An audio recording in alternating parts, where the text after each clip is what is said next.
अपने घुटनों के बाहर आकर खुदा को बोले, परमेश्वर आज जो कुछ भी मैं सुनूं, मैं फलों को लेके आऊं। यीशु नाम, यीशु, यीशु नाम, यीशु। प्रभु यीशु मसीह के सामर्थ्य नाम में हम मांगते हैं। जब परमेश्वर ने आखिरी आज्ञा दी थी अपने चेलों को और 500 लोगों को, तो परमेश्वर ने कहा था यरूशलेम को ना छोड़ना, परंतु पवित्र आत्मा के आने की बाट जोहना। और वचन कहता है कि पेंटिकोस के दिन जब पवित्र आत्मा उतरा तो वो सब गैर भाषा से भर गए और सब पवित्र आत्मा से भर गए और सब अभिषेक से भर गए। और वचन ये भी कहता है कि वो जब पवित्र आत्मा और अभिषेक से भर गए तो वो सब लोग जो थे परमेश्वर के काम करने लगे, उनके हाथ रखने से रोगी चंगे होने लगे। और यह वचन पूरा हुआ कि अंत के दिनों में मैं अपना आत्मा सब मनुष्यों के ऊपर उंडेलूंगा। पुराने समय में जीसस क्राइस्ट के जन्म से पहले कुछ लोगों के ऊपर आत्मा उतरता था और परमेश्वर उनको अपना अभिषेक देता था। और परमेश्वर ने कहा था याजक जो मेरे अभिषिक्त होंगे ये लोगों के भार को उठाएंगे और लोगों के लिए बलि चढ़ाएंगे। और याजकों को परमेश्वर ने पवित्र रहने के लिए बोला। और वचन ये भी कहता है कि याजकों के ऊपर जो अभिषेक था उसके कारण परमेश्वर ने कहा था कि इनके जीवन में उत्तम दाख, उत्तम तेल और सब कुछ याजकों की लाइफ में जो आएगा वो उत्तम से उत्तम आएगा। मैं 10 तरह का बेस्ट जैतून का तेल मंगवाऊंगा और जो 10 में बेस्ट होगा वो मैं याजकों को दूंगा। यानी याजकों के जीवन में जो भी आशीष होगी वो सबसे उत्तम होगी, क्योंकि ये मेरे अभिषेक किए हुए हैं और ये मेरी सेवा करने वाले लोग हैं। और जब हम ये बात को जानते हैं कि परमेश्वर एक सा रहने वाला परमेश्वर है और परमेश्वर कभी बदलता नहीं, पुराने नियम में और नए नियम में वो बदला नहीं है, वो एक ही है। कुछ चीजें उसने की हैं लेकिन वो बदला हुआ परमेश्वर नहीं है। अगर वो पहले याजकों को खड़ा करता था सेवकाई के लिए, तो बाइबल कहती है जब हम प्रकाशित वाक्य 1 उसकी 5 और 6 आयत पढ़ते हैं, अब वो ये कहते हैं कि जो पुराने समय के याजक हुआ करते थे कुछ, अब तुम सब जो परमेश्वर को मानते हो तुम सब याजक हो और तुम्हारा महायाजक प्रभु यीशु मसीह है। यानी परमेश्वर जब आपको देखता है तो वो इस निगाह से देखता है कि जिसने परमेश्वर को ग्रहण कर लिया, जो परमेश्वर में आ गया, जिसने बपतिस्मा ले लिया, परमेश्वर की निगाह में जब वो आपको देखता है तो एक याजक और एक राजा के रूप में देखता है।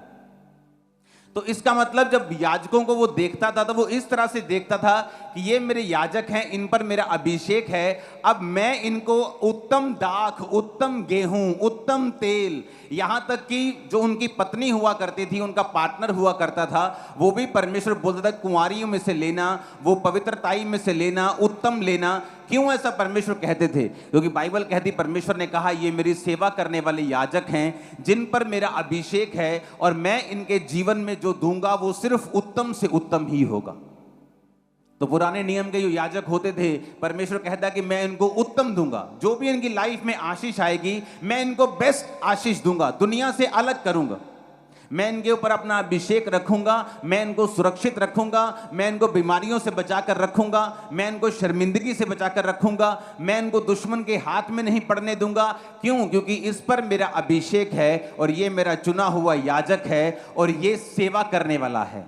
कितने मेरी बात को समझ रहे हैं? अब पुराने नियम में कुछ याजक होते थे, बाकी प्रजा होती थी, वो अपने अपने पापों के लिए भेड़ों को लाया करती थी। याजक उन भेड़ों को परमेश्वर के सामने पाप बलि, होम बलि के रूप में, स्वेच्छा बलि, बड़ी सी बलियां होती थी, उनके रूप में परमेश्वर के सामने चढ़ाया करता था। लेकिन लोगों को अधिकार नहीं था बलि चढ़ाने का। लेकिन परमेश्वर ने कहा कि जब प्रभु यीशु मसीह आ जाएंगे तो अनुग्रह आ जाएगा, ऐसा अनुग्रह आ जाएगा जो कभी कुछ लोगों पे होता था, अब वो सब पे आ जाएगा। और जो कोई परमेश्वर को ग्रहण करेगा, यहोवा पिता के सामने वो याजक ठहराया जाएगा और राजा ठहराया जाएगा। यानी उसकी लाइफ में अब जो कोई आशीष आएगी वो उत्तम से उत्तम आएगी। तुम बेस्ट आशीषों के हकदार होंगे, तुम्हारी लाइफ में हर एक चीज बेस्ट होगी।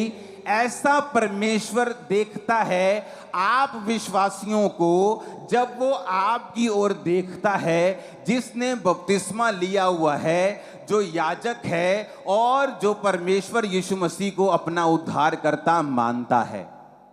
समझ आ गई इतनी बात के नहीं? मैं आगे चलूं, ये बेस बना रहा हूं। यानी आप सोचते हैं कि जब परमेश्वर आपको देखता है तो वो क्या सोचता है। मैं आपको बता रहा हूं कि जब परमेश्वर आपको देखता है तो वो ये सोचता है कि ये मेरा याजक है और इसका मेरा अभिषेक इसके ऊपर है, तो मैं इसको इसकी लाइफ में बेस्ट दूंगा। ये परमेश्वर सोचता है आप सबके विषय में। लेकिन अब कुछ पॉइंट हम देखेंगे कि क्या हम सचमुच याजक हैं। याजकों को कुछ काम दिए गए थे परमेश्वर के द्वारा। याजक के ऊपर अगर अभिषेक ज्यादा था और अलग था, उनकी आशीष अलग थी, तो परमेश्वर की इंस्ट्रक्शंस याजकों के लिए अलग थी। जो आम विश्वासी कर सकते थे वो याजक नहीं कर सकते थे। जो याजक कर सकता था वो महायाजक नहीं कर सकता था। अब हम उन विषयों पे बात करेंगे जो परमेश्वर ने याजकों को कहे थे कि अगर तुम याजक हो और मेरे पवित्र किए गए हो तो तुम्हारे जीवन में तुम्हें कुछ इंस्ट्रक्शंस खास हैं जो माननी पड़ेंगी, क्योंकि वचन में लिखा है नए नियम में कि जो परमेश्वर ने तुम्हारा अभिषेक किया है वो तुम्हें सब बातें सिखाता है। यानी तुम्हें घर कैसे चलाना है, तुम्हें बिजनेस कैसे चलाना है, सेवकाई कैसे चलानी है, यानी तुम अपने जीवन में कैसे चलना है, अपनी सेहत का ध्यान कैसे रखना है। परमेश्वर कहता है जो अभिषेक तुम्हारा किया गया है वो तुम्हें सब बातें सिखाता है। यानी अगर आपकी लाइफ में परमेश्वर का अभिषेक है तो आपको वो सब बातें सिखाता जाएगा धीरे धीरे। आपको सब बातों से पंजाबी कहते हैं जानू करवाता जाएगा, तो आपको सिखाता जाएगा ताकि आप अपनी लाइफ में जो कुछ भी करते हैं, आप जॉब करते हैं या बिजनेस करते हैं, आपकी लाइफ में जो कुछ भी आपकी सेकंड कॉलिंग है। पहली कॉलिंग हम सबकी है प्रचार करना, सेकंड कॉलिंग है किसी की डॉक्टर, किसी की इंजीनियर, किसी का बिजनेस, किसी की जॉब, किसी का सेवकाई में काम करना। ये हर एक बंदे की अलग अलग कॉलिंग है और उसकी ब्लेसिंग उसी कॉलिंग में है। अगर वो उसी बुलाहट में बना रहेगा तो ब्लेसिंग तभी उसके पास रहेगी। तो परमेश्वर ने सबको अभिषेक दिया। परमेश्वर ने कहा ये अभिषेक जो तुम्हारे ऊपर होगा ये सब बातें तुम्हें सिखाएगा। अब हमें यह बात मालूम हो गई कि जब परमेश्वर मेरी ओर देखता है तो वो क्या सोचता है। आप एक कंपनी में गए हैं, आपका बॉस जब आपके पास से निकलता है और आपके गले में आई कार्ड होता है उस कंपनी का, तो आपका बॉस सोचता है कि ये मेरी कंपनी में काम करने वाला मेरा एक भाई है। तो वो आई कार्ड उसको ये दिखाता है कि ये उसी कंपनी का है जिस कंपनी में मैं हूं। उसी तरह से जब परमेश्वर आपको देखता है तो वो इस तरह से देखता है कि ये मेरा बेटा है, मेरी बेटी है, ये याजक है और मैं इसको उत्तम दूंगा। तो ये परमेश्वर की निगाह है, ये सोच है, उसका दिल है जब वो आपको देखता है। अब हम चलेंगे कि परमेश्वर क्या सोचता था पुराने नियम में। लेवी व्यवस्था 21 उसकी 8 आयत में लिखा है, इसलिए तू याजक को पवित्र जानना क्योंकि वह तुम्हारे परमेश्वर का भोजन चढ़ाया करता है, इसलिए वह तेरी दृष्टि में पवित्र ठहरे, क्योंकि मैं यहोवा जो तुमको पवित्र करता हूं पवित्र हूं। लेवी व्यवस्था 21 उसकी 1 से 4 और 10 से 12 आयत। फिर यहोवा ने मूसा से कहा, हारून के पुत्र जो याजक हैं उनसे कह दे कि तुम्हारे लोगों में से कोई भी मरे तो उनके कारण तुम में से कोई अपने आप को अशुद्ध ना करे। अपने निकट कुटुंबियों अर्थात माता पिता, बेटी, भाई, अपनी कुंवारी बहन जिसका विवाह ना हुआ हो, जिनका निकट का संबंध है, वो अपने आप को अशुद्ध कर सकता है। पर याजक होने के नाते वह अपने लोगों का प्रधान है, इसलिए वह अपने आप को ऐसा अशुद्ध ना करे कि वह अपवित्र हो जाए। इफिसियों 2 उसकी 1। उसने तुम्हें भी जिलाया जो अपने अपराधों और पापों के कारण मरे हुए थे। अब परमेश्वर क्या कहता है याजकों को, उसने प्रजा को नहीं कहा। याजकों को पता क्या कहता है, कहता अगर तुम्हारा कोई रिश्तेदार मर जाए, तुम्हारा मामा मर जाए, भुआ मर जाए, फूफी मर जाए, फुफ्फड़ मर जाए, मासी मर जाए, अपने निकट संबंधी मर जाए तो तुम वहां जाकर अपने आप को अशुद्ध नहीं करोगे, उसकी लोथ को नहीं छुओगे, वहां पर अपनी प्रेजेंस नहीं रखोगे। हाँ, अगर तुम्हारी कुंवारी बहन, तुम्हारा भाई, तुम्हारा बाप, तुम्हारी माँ मर जाए तो वहां तुम जा सकते हो। यानी एक स्टैंडर्ड था याजक के लिए कि वो यहां जा सकता है और यहां नहीं जा सकता। उसी तरह से परमेश्वर ने नए नियम में लिखा है अविश्वासियों का विश्वासियों के साथ क्या मेलजोल, भेड़ का भेड़िए के साथ क्या नाता। लेकिन आज क्यों परमेश्वर उनको ऐसा कहता था? परमेश्वर कहता तुम्हारे ऊपर अभिषेक है। जब तुम्हारे ऊपर अभिषेक है तो तुम ऐसा नहीं कर सकते जैसा आम लोग कर रहे हैं, नहीं तो ये अभिषेक जो तुम्हारे ऊपर है ये अशुद्ध हो जाएगा। सबोपदेशक 10:1 में लिखा है मरी हुई मक्खियों के कारण गंधी का तेल सड़ने और बसाने लगता है और थोड़ी सी मूर्खता बुद्धि और प्रतिष्ठा को घटा देती है। परमेश्वर ने क्या कहा कि थोड़ी सी मूर्खता के कारण, मरी हुई मक्खियों के कारण गंधी का तेल, एक सुंदर, एक अभिषिक्त, एक सुगंधित तेल भी सड़ने लगता है और बसाने लगता है। मरी हुई मक्खियां पाप को दर्शाती हैं, पाप के परिणाम को दर्शाती हैं, मरे हुए कामों को दर्शाती हैं।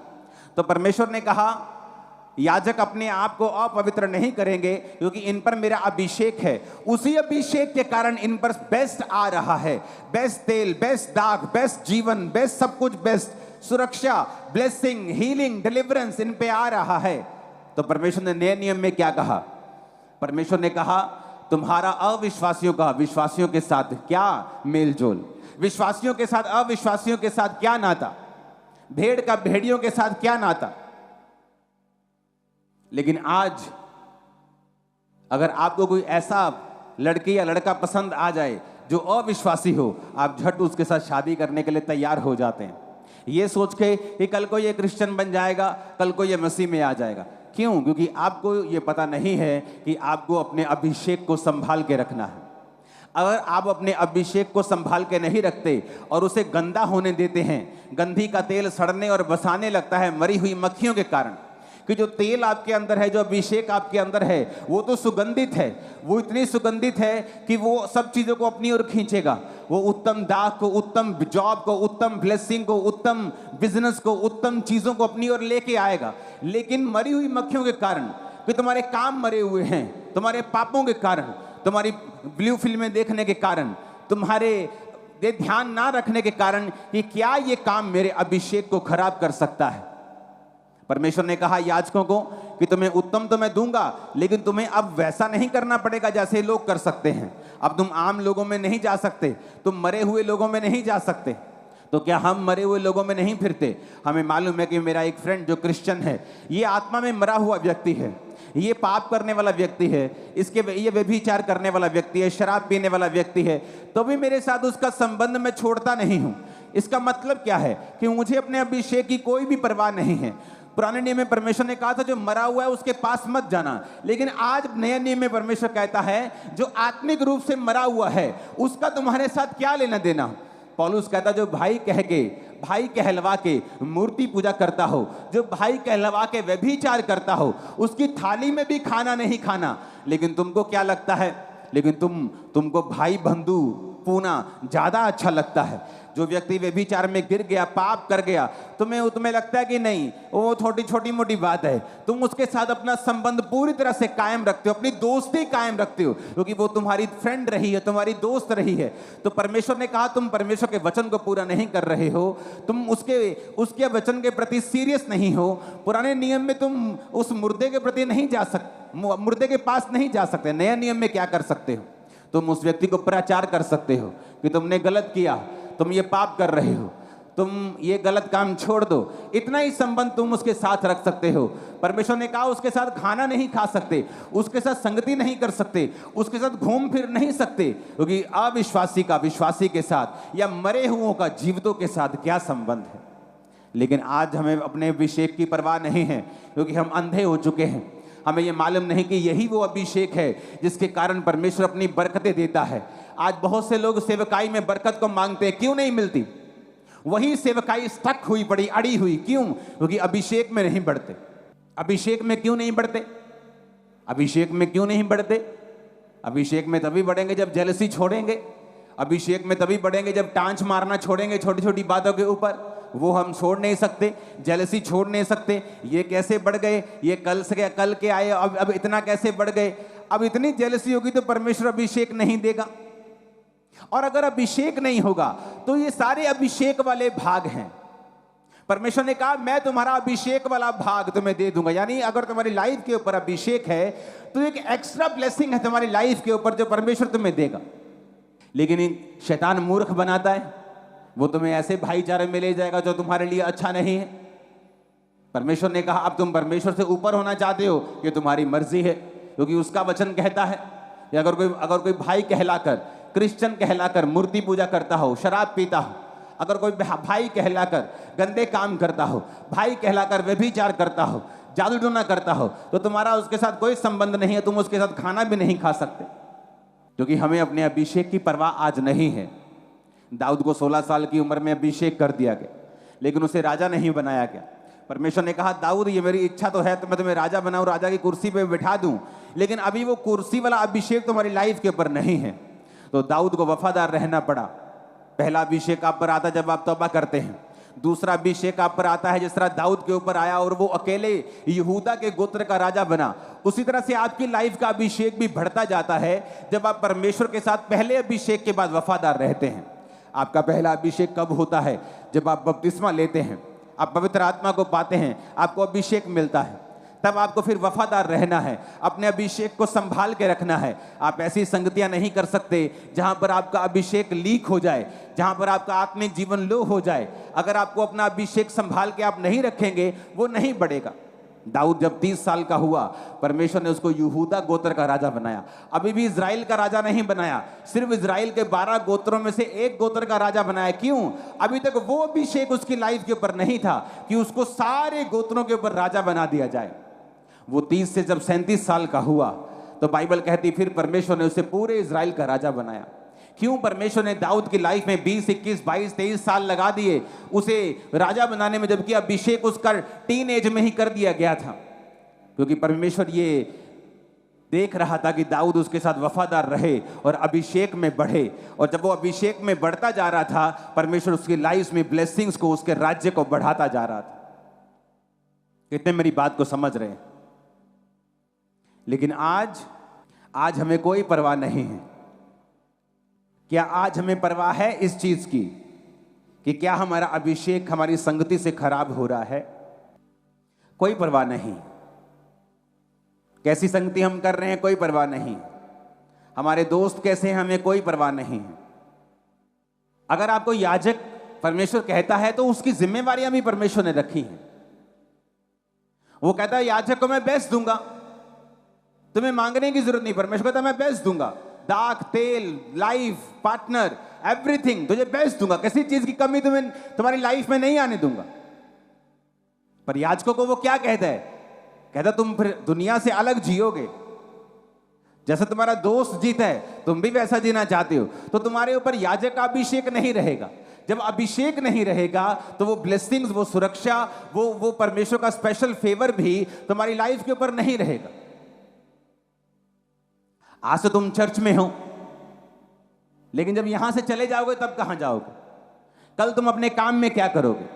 अपने बिजनेस में क्या करोगे? क्या तुम चोरी करोगे? तो इसका मतलब तुम्हारे ऊपर परमेश्वर का अभिषेक नहीं रहेगा, क्योंकि याजकों के ऊपर एक जिम्मेवारी थी। अपना घर चलाने की जिम्मेवारी भी याजकों के ऊपर थी। लेवी व्यवस्था 21 उसकी 9 में लिखा, यदि याजक की बेटी वैश्या बनकर अपने आप को अपवित्र करे तो वह अपने पिता को अपवित्र ठहराती है, वो आग में जलाई जाए। परमेश्वर ने क्या कहा? पुराने नियम में अगर याजक की बेटी वैश्या बन जाए तो आग में जला दो। तो नए नियम में भी उसने सेम कहा, लेकिन किस तरह से कहा वो हमें देखने की जरूरत है। पहला तीमुथियुस 3 उसकी 2, 4 और 11, 12 में लिखा है, यह आवश्यक है कि अध्यक्ष निर्दोष और एक ही पत्नी का पति, संयमी, सुशील, सभ्य, अतिथि सत्कार करने वाला, सिखाने में निपुण, अपने घर का अच्छा प्रबंध करता हो, अपने बाल बच्चों को सारी गंभीरता से अधीन रखता हो। तो चेंज नहीं किया, लेकिन मारने का अधिकार अभी नहीं दिया। मार कुटाई बंद हो चुकी कि सूली पे चढ़ा दो, आग लगा दो, वो पत्थर मार दो, बंद हो गया। पर कहता अपने बेटे पे छड़ी चलाना बंद नहीं किया, पूरी गंभीरता से अधीन रख, ये बंद नहीं किया। आप अपने घर के अगुए हैं, आप अपने घर के पिता हैं, आप अपने घर के याजक हैं, लेकिन आपको यह नहीं मालूम कि आपके बच्चों के दोस्त कौन हैं, वो स्कूल में क्या कर रहे हैं, वो अपनी लाइफ में क्या कर रहे हैं। बहुत सारे प्रॉफिट्स ने यह गलती की है, सेवकाई में इतना बिजी हो गए कि अपने बच्चों को अपने अधीन कभी नहीं किया। जिस तरह के शमूएल, ऐसा नबी जिसकी एक भी बात धरती पे गिरती नहीं थी, लेकिन वचन कहता है कि उसके बच्चे परमेश्वर की राहों पर नहीं चले। क्यों? क्योंकि हर टाइम सेवकाई में बिजी, अपने बच्चों की ओर कभी भी ध्यान नहीं दिया, अपने परिवार की ओर ध्यान नहीं दिया। जबकि वचन ये कहता है कि अगर तुम अध्यक्ष बनना चाहते हो तो तुम्हें अपने परिवार को भी संभालना आना चाहिए। आपको नहीं पता आपकी वाइफ की प्रेयर लाइफ कितनी है, आपको नहीं पता आपके हस्बैंड की प्रेयर कितनी है। आप अपने अपना घर व्यवस्थित नहीं किया। अगर आपने अपना बेस व्यवस्थित नहीं किया, आप बड़ी बिल्डिंग उस पर नहीं बना सकते। आपने अपने घर के माहौल को ऐसा नहीं किया कि सब प्रार्थना कर सकें। हर बंदा अपने में बिजी है और संडे के संडे हम चर्च चले जाते हैं। ये उत्तम रास्ता नहीं है और ये सही रास्ता नहीं है। बाइबल कहती है एली के बच्चे जो थे वो लुच्चे थे, वे विचार करते थे भवन में। और बाइबल कहती है एली आता था, बोलता था, ए बच्चों तुम गलत करते हो। ऐसे होते ना ठंडे माँ बाप, अपने बच्चों को समझाते रहते, बेटा ऐसा मत करो। लेकिन तब भी परमेश्वर ने सजा दी, जबकि परमेश्वर ये चाहता था कि एली वहां पे गरम रहे, डंडा उठाए, उनकी नानी याद करवा दे, उनको बेइज्जत करे। लेकिन आज के लोग बेइज्जत होना नहीं चाहते, वो मरना चाहते हैं। तो एली ने उनको बेइज्जत नहीं किया, पर बाइबल कहती है फिर वो नाश के रास्ते पे चले गए। और एक दिन संदूक उठा लिया गया, जब हमला हुआ और दोनों बच्चे एक ही दिन में मर गए। और जब एली को यह समाचार मिला, वो भारा था, कुर्सी पे बैठा हुआ था, तोंद निकली हुई थी, बहुत भारी था। जब उसने समाचार सुना, झटका लगा और वो भी गिरा, और भारी होने के कारण गर्दन के भार गिरा और गर्दन के मणके टूट गए और वहीं पे वो मर गया। जहां गर्म होना चाहिए था वहां गर्म नहीं हुए, ताकि घर में कलेश ना हो, असहज वातावरण ना बने। आज तुम अपने बच्चों को कुछ नहीं कहते, तुम्हें मालूम है तुम्हारी बेटी बिगड़ रही है, तुम कुछ नहीं कहते कि घर में कलेश ना हो, इसके बाप को मालूम ना हो जाए। एक दिन वो छोटा सा सांप जो तुमने पाला हुआ है वो बड़ा अजगर बन जाएगा। क्योंकि जो छोटा सा सांप उत्पत्ति में आदम के पास आया था, वो प्रकाशित वाक्य में एक बड़ा अजगर बन के आता है। एली ने अपने बच्चों की ओर ध्यान नहीं दिया, खुद परमेश्वर में चलता रहा, लेकिन अपने बच्चों पे डंडा नहीं उठाया। उसके पास ताकत थी, वो अपने बच्चों को एक्सपोज करता लोगों के सामने और बोलता कि ये व्यभिचारी हैं, मत करो, तुम याजक, इनको याजक मत समझो।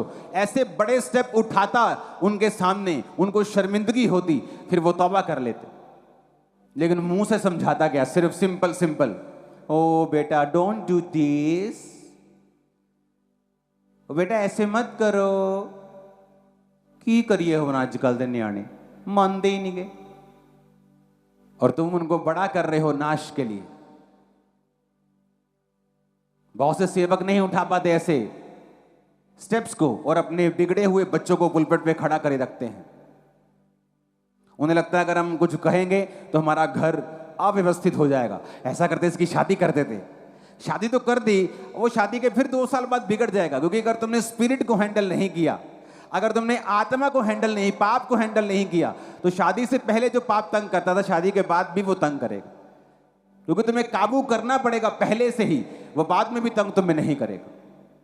कितने मेरी बात को समझ रहे हैं? तो याजक अगर बनना है तो याजकों की जिम्मेवारी भी देखो परमेश्वर ने कैसी रखी है।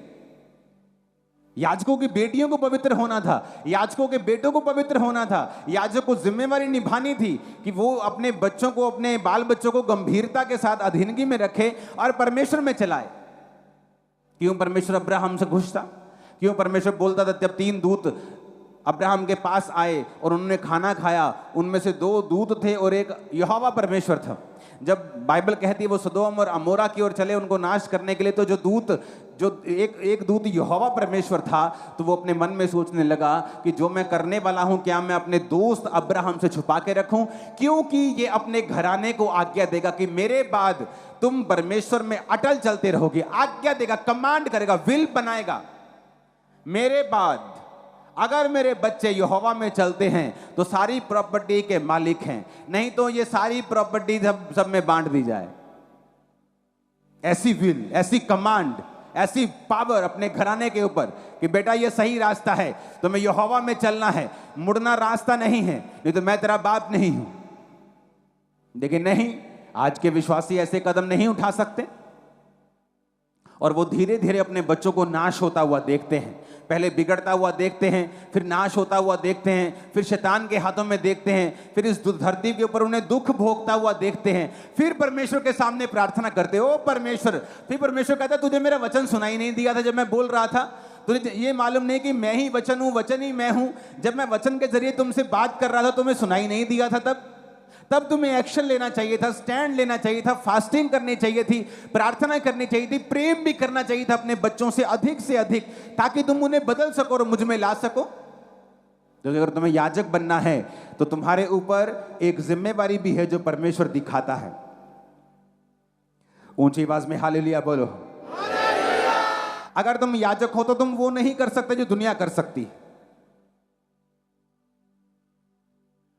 अगर तुम याजक हो और तुम ये मानते हो कि मैं याजक हूं, मेरे ऊपर परमेश्वर का अभिषेक है, तो फिर तुम वो नहीं कर सकते जो दुनिया करती। पवित्र आत्मा से भरने के बाद, पवित्र आत्मा की गहरी उपस्थिति को लेने के बाद, बहुत गहरी उपस्थिति 2004 से मैंने पवित्र आत्मा की देखी है अपनी लाइफ में। जब परमेश्वर कहता है याजक, तुम याजक हो, तो तुम अपनी भुआ के मरने पे नहीं जा सकते हो। तो परमेश्वर इतनी गहरी इंस्ट्रक्शंस इनको देता था। तो परमेश्वर आज भी याजकों को कहता है तुम लोगों को कि तुम अविश्वासियों के साथ तुम्हारा क्या मेल जोल। तुम उनको प्रचार करो, तुम उनके लिए प्रार्थना करो, तुम उनके लिए हेल्प करो, तुम उनसे तसल्ली करो, उनको गले लगाओ, उनको प्यार करो, लेकिन उनके जैसे काम, उनके जैसे संगति, उनके जैसे बीच में रह के उनको प्रसन्न करने का प्रयत्न नहीं कर सकते तुम लोग। तो मैंने अपने आप को अलग किया। मुझे मसीह में आए शायद सिर्फ 1 साल हुआ होगा। तब मैं वचन को जल्दी समझता था। जब मुझे मालूम हुआ था कि मुझे बपतिस्मा लेना है, कि बपतिस्मा नाम की कोई चीज़ होती है, तो मैं अपने पास्टर को बोलता था। वो पास्टर नहीं थे, जस्ट सेवा करने वाले लोग थे। तो मैं बोलता था जल्दी बपतिस्मा दो। बोलते थे पास्टर देंगे। जब पास्टर इकट्ठे हो जाएंगे 20-30 लोग, तो पास्टर बैप्टिज्म देंगे। तो उस पास्टर से जब मेरा बपतिस्मा हुआ, जब 20-30 लोग इकट्ठे हुए, वो भी 1-1.5 महीने बाद, जबकि मुझे जब बपतिस्मे के बारे में मालूम हुआ था, मैंने कहा था जल्दी जल्दी मुझे बपतिस्मा दे दो। और आज लोग 6-6 महीने, 1-1 साल सोचते रहते हैं कि मैं बपतिस्मा लूँ या ना लूँ। क्या सोचते रहते हो कि मुझे पाप करना है, मैं अभी पाप करूँगा, मैं साफ नहीं हूँ? अगर तुम्हें साफ होकर ही परमेश्वर के पास आना है तो उसमें परमेश्वर की क्या बड़ाई है? बाइबल कहती है वो तुम आओ, परमेश्वर तुम्हें साफ करेगा। तुम ये नहीं सोच सकते कि मैं बपतिस्मा तब लूंगा जब मैं साफ हो जाऊंगा। तुम ये नहीं सोच सकते कि जब मुझे आवाज आएगी। कौन सी आवाज? परमेश्वर तो आवाज दे चुका है बाइबल में कि तुम में से सब लोग बाप बेटा पवित्र आत्मा के नाम से बपतिस्मा ले और परमेश्वर को ग्रहण करें। अब कौन सी आवाज की उड़ीक कर रहे हो? नहीं, मैंने फलाने टाइम पे एक नाम लिया हुआ है।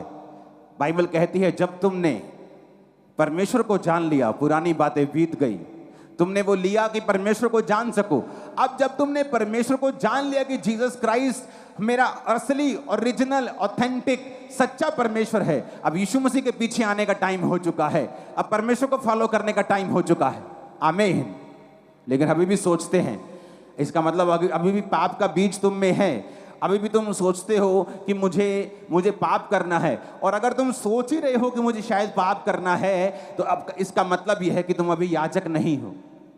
और अगर याजक नहीं हो, अभिषेक नहीं है, तो वैसी ब्लेसिंग्स तुम्हारी लाइफ के ऊपर नहीं है।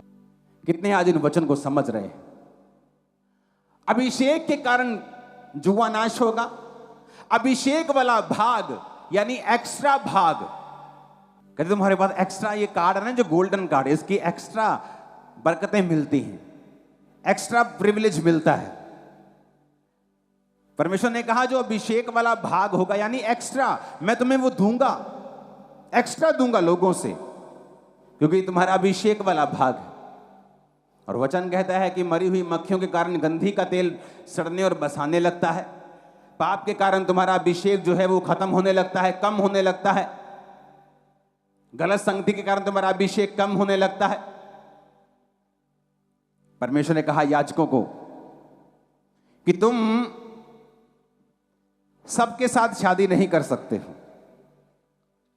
तुम अपने ही दायरे में रह के, अपने ही कुलों में रह के किसी पवित्र के साथ शादी कर सकते हो। तुम किसी वैश्या के साथ शादी नहीं कर सकते हो। लेकिन नए नियम में वो क्या कहता है?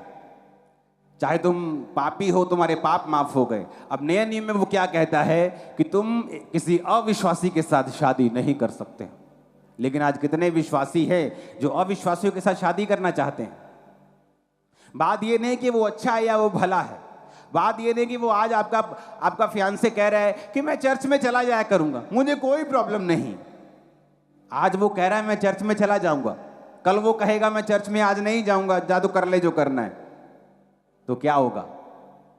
तुम एक बंदे की आवाज पे यकीन कर रहे हो? तुम एक बंदे की आवाज के ऊपर अपना पूरा जीवन बनाना चाहते हो? तुम क्यों वो लड़ाई मोल लेना चाहते हो जो तुम्हारे लिए परमेश्वर ने नहीं रखी हुई? एक लड़ाई है जो आपकी आनी है शैतान के साथ। किसी परीक्षा में आपको पढ़ना है, परमेश्वर आपको डालेगा ताकि आपके विश्वास को परख सके, आपको आगे बढ़ा सके। एक लड़ाई है जो आप खुद मोल ले रहे हैं कि कल को जब वो मुकर जाएगा, मुझे नहीं जाना चर्च में, फिर आप उसके लिए प्रार्थना करवाएंगे, अपने पास्टर को भी तंग करेंगे, आप फिर पूरी ईमेल भर देंगे, आप फिर ले हैंड पे खड़े हो जाएंगे। ये वो लड़ाई है जो परमेश्वर ने नहीं सोची हुई आप करें, ये आपने खुद मोल ली। जब आप अपने पार्टनर के साथ शादी करते हैं तो बाइबल कहती तुम एक तन होंगे। अगर एक तन है तो स्पिरिट भी एक ही है, क्योंकि आपके पार्टनर के पीछे जितनी भी स्पिरिट्स हैं वो आपकी हैं, आपकी जितनी भी स्पिरिट्स हैं वो आपके पार्टनर की हैं। तो जब आप एक अविश्वासी से शादी करते हैं, आपको ये मालूम है कि अविश्वासी होने के कारण कितने तरह के जनरेशनल कर्स, कितने तरह के जनरेशन श्राप उसकी लाइफ में रहते हैं। तो जब आप उससे शादी कर रहे हैं, आप उन आत्माओं के साथ भी शादी कर रहे हैं। जब आप किसी के साथ व्यभिचार करते हैं, आप उसकी स्पिरिट के साथ बंध जाते हैं। चाहे आप तौबा भी कर लें, लेकिन लास्ट तक आपको वो स्पिरिट उठानी पड़ती है आपके कंधों के ऊपर। नहीं तो यकीन नहीं तो दाऊद को पढ़ लो, वो माफ कर दिया गया, लेकिन वो तलवार की स्पिरिट उसके बच्चों को उसकी जिंदगी के अंतिम दिनों तक उसने छोड़ा नहीं। इसलिए वचन कहता है कि जो पाप तुम करते हो दूसरे, वो देह से बाहर हैं, लेकिन जो पाप तुम व्यभिचार का करते हो वो डबल पाप है। तुम्हारी देह के विरुद्ध भी है, तुम्हारी आत्मा के विरुद्ध भी है। कितने इन बातों को समझ रहे हैं? तो वचन कहता है कि परमेश्वर ने ये सब चीजें हमें लिख कर दी हैं और हमें अपना अभिषेक संभालने के लिए हमें अलग टाइम में रहना है। हमारी बाउंड्रीज हैं, हमें एक बाउंड्रीज में रहना है ताकि हम अपने अभिषेक को बचा के रखें, क्योंकि जो लोगों की लाइफ में नहीं है परमेश्वर ने आपको दिया है। वो अभिषेक आपका है। उसने कहा मैं पवित्र हूं, तो तू पवित्र बन। पवित्रताई के बिना कोई मुझे देख नहीं पाएगा। अगर वो अभिषेक हमारी लाइफ में होगा, वो सब चीजों को हमारी लाइफ में खींच के लेके आएगा। और ये एक दिन का काम नहीं है। अभिषेक का मतलब है टू रब, किसी चीज पर रगड़ना। एक खुशबूदार चीज को आप अपने शरीर पर एक दिन रगड़ेंगे तो उसकी स्मेल 2 दिन नहीं जाती। तो अगर आप रोज रगड़ते जाएंगे, रोज रगड़ते जाएंगे, रोज रगड़ते जाएंगे, रोज रोज रोज, तो वो आपके शरीर का एक हिस्सा बन जाएगा। लेकिन जब आप गंदगी में जाएंगे, मिट्टी में जाएंगे, लोटपोट हो जाएंगे, तो उसकी स्मेल थोड़ी धीमी हो जाएगी। फिर आपको नहाना पड़ेगा, फिर आपको मलना पड़ेगा उस स्मेल को वापस पाने के लिए। उसी तरह से अभिषेक है। जब आप संसार में जाते हैं, मिट्टी में, कीचड़ में जाते हैं, उसकी स्मेल फीकी होने लगती है और एक दिन खत्म हो जाती है। लेकिन जब आप रोज प्रार्थना में, रोज रोजा, रोज वचन, रोज आप रोज रगड़ते हैं उस सुंदर चीज को, खुशबूदार चीज को, वो आपके आसपास एक ऑरा बना लेती है। आप किसी से सरसरी भी मिलेंगे, ऐसे ही उसकी लाइफ में बड़ा काम हो जाएगा, परमेश्वर उसको छू लेगा। क्यों? क्योंकि वो अभिषेक जो रगड़ रगड़ के आपके आसपास एक ऑरा बन चुका है, आपकी स्मेल बन चुकी है उस अभिषेक के कारण। अभिषेक इस तरह से काम करता है। हालेलुया। अपनी लाइफ में अभिषेक को कभी गवाओ मत। और शैतान इसीलिए, क्यों वो आपको चाहता है व्यभिचार करो, क्यों वो चाहता है आप प्रेयर ना करो, क्यों वो चाहता है आप टीवी देखते रहो? उसे मालूम है कि अगर ये प्रेयर में बैठेगा तो ये अभिषेक होगा। अगर ये अभिषेक से रोज अपने आप को रगड़ेगा तो अभिषेक इसके अंदर आता जाएगा। जब अभिषेक आएगा तो ब्लेसिंग्स आएंगी। शैतान अभिषेक से नफरत करता है। वो ऐसी चर्चिस से नफरत नहीं करता जहां अभिषेक ना हो, जहां ठंडी ठंडी आराधना हो, 2 मिनट का 10 मिनट का वचन हो, फिर उसके बाद पास्टर आपसे हाथ मिलाए और आपको छुट्टी कर दे। वो नफरत नहीं करता ऐसे लोगों से। क्यों? क्योंकि अभिषेक के कारण जुआ तोड़ दिया जाए। उसे अभिषेक वाले लोगों से नफरत है। आप देखेंगे शैतान अभिषेक लोगों से नफरत क्यों करता है, ऐसी चर्चिस से नफरत क्यों करता है जहां अभिषेक के काम होते हैं? क्योंकि अभिषेक के कारण जुआ तोड़ दिया जाए। ऐसी चर्चिस से नफरत क्यों नहीं करता जहां काम नहीं होते? क्योंकि वहां अभिषेक नहीं। जहां अभिषेक नहीं वहां शैतान को कोई प्रॉब्लम नहीं, क्योंकि अभिषेक के कारण जुआ नाश कर दिया जाएगा।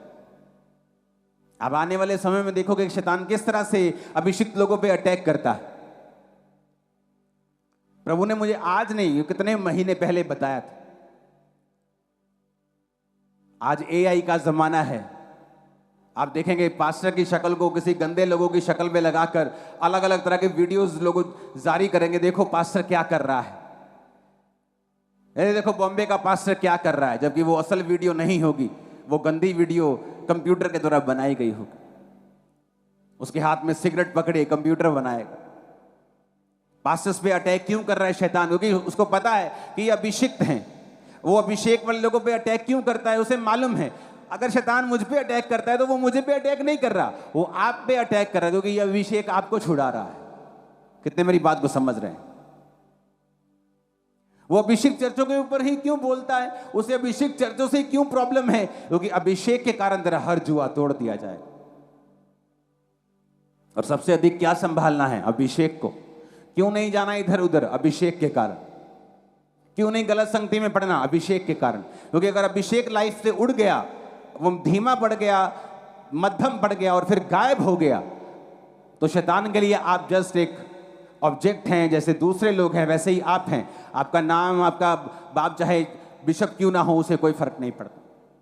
वो बड़ा से बड़ा प्रेरित क्यों ना हो, वो उसे कोई टेंशन नहीं। शैतान भी अभिषेक था, उसे अभिषेक की वैल्यू मालूम है। वो भी अभिषेक था, वो जानता है अभिषेक क्या कर सकता है, क्योंकि वो भी अभिषेक था, तो उसे मालूम है अभिषेक क्या कर सकता है। आज शैतान का अभिषेक देखो दुनिया में कैसे काम करता है। हम फॉरेन में थे, वहां कॉन्सर्ट होना था,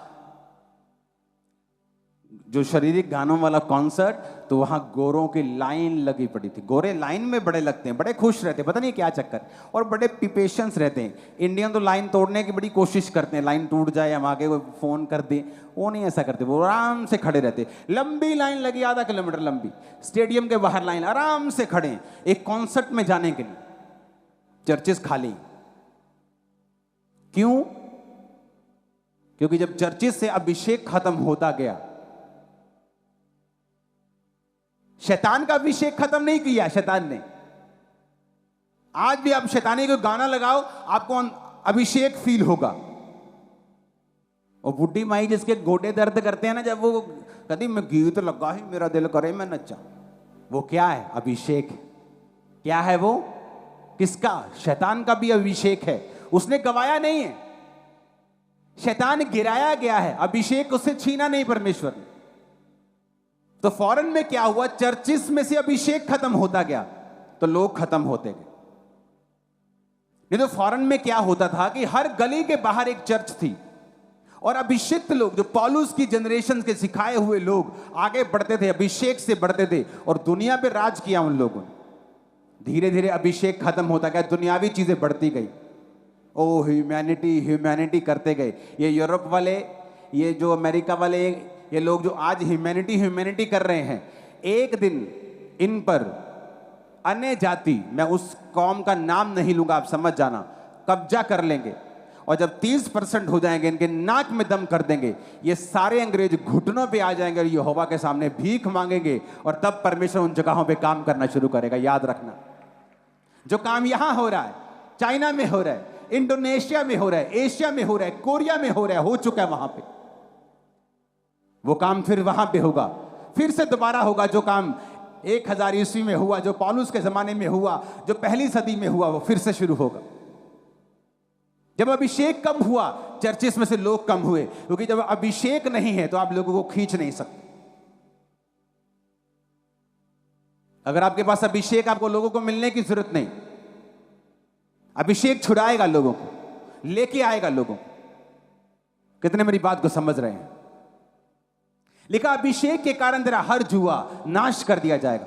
जब शैतान का अभिषेक कम नहीं हुआ, आज भी वो देखो गाने गाते तो कॉन्सर्ट में से भरे होते। देखो मेरे साथ के बच्चे बता रहे थे, जो फॉरेन में होते हैं, यंग जो लड़कियां लड़के, कि मेरी कॉलेज की, मेरी स्कूल की लड़की ने $2000 की टिकट ली है इस कॉन्सर्ट में आने के लिए। क्यों? शैतान का अभिषेक कम नहीं हुआ, और वो अपने लोगों को अभिषेक देता है कि जाओ और लोगों को अपनी ओर खींचो। और आप समझ रहे हैं कि क्रिश्चियन लोगों को अपनी ओर खींच लेंगे अगर उनमें अभिषेक नहीं हुआ। चर्चिस के अकेले वचन सुनाकर उनको खींच लेंगी अगर वो वचन अभिषेक के साथ प्रचार नहीं किया गया। इसलिए पौलुस ने कहा, मेरे प्रचार में लुभाने वाली बातें नहीं थी जो मैं लुभाऊं तुम्हें वचन में से या संसारिक बातों में से कि परमेश्वर की रहा हो, कहता, परंतु आत्मा और सामर्थ का प्रमाण था, लुभाने वाली बातें नहीं थी। आज क्या चल रहा है मोस्टली चर्चिस में? लुभाने वाली बातें। वो आपको टीच करने की कोशिश करते हैं, यहोवा के बारे में बताने की कोशिश करते हैं, जबकि वो भूल गए कि जिसके खिलाफ तुम्हारा, शैतान के खिलाफ युद्ध है, भाई साहब, उसके पास सामर्थ है, और तुम बिना सामर्थ के चल रहे हो। तुम उसके सामने जोकर हो, शैतान के सामने। वो तुमको जोकर मानते हैं। तुम बिना अभिषेक से नहीं चल सकते, तुम नहीं खींच सकते, तुम नहीं ला सकते लोगों को परमेश्वर के पुलपिट के सामने कि आओ और तौबा करो। जब लंगड़े चलेंगे, अंधे देखेंगे, काम होंगे, छुड़ाए जाएंगे शैतान के बंधनों से लोग, तो लोग यकीन कर लेंगे कि यहां सचमुच परमेश्वर की सामर्थ है और परमेश्वर का आत्मा यहां पे है, और सचमुच यहोवा परमेश्वर जीवित है और यीशु जीवित है। हालेलुया। अगर अपनी लाइफ में कुछ संभाल के रखना है तो वो क्या है? नहीं सुना मेरे को? ऊंची आवाजें बोलो, ये स्पिरिट में चला जाए तुम्हारी। 7 बार बोलो, क्या संभाल के रखना है?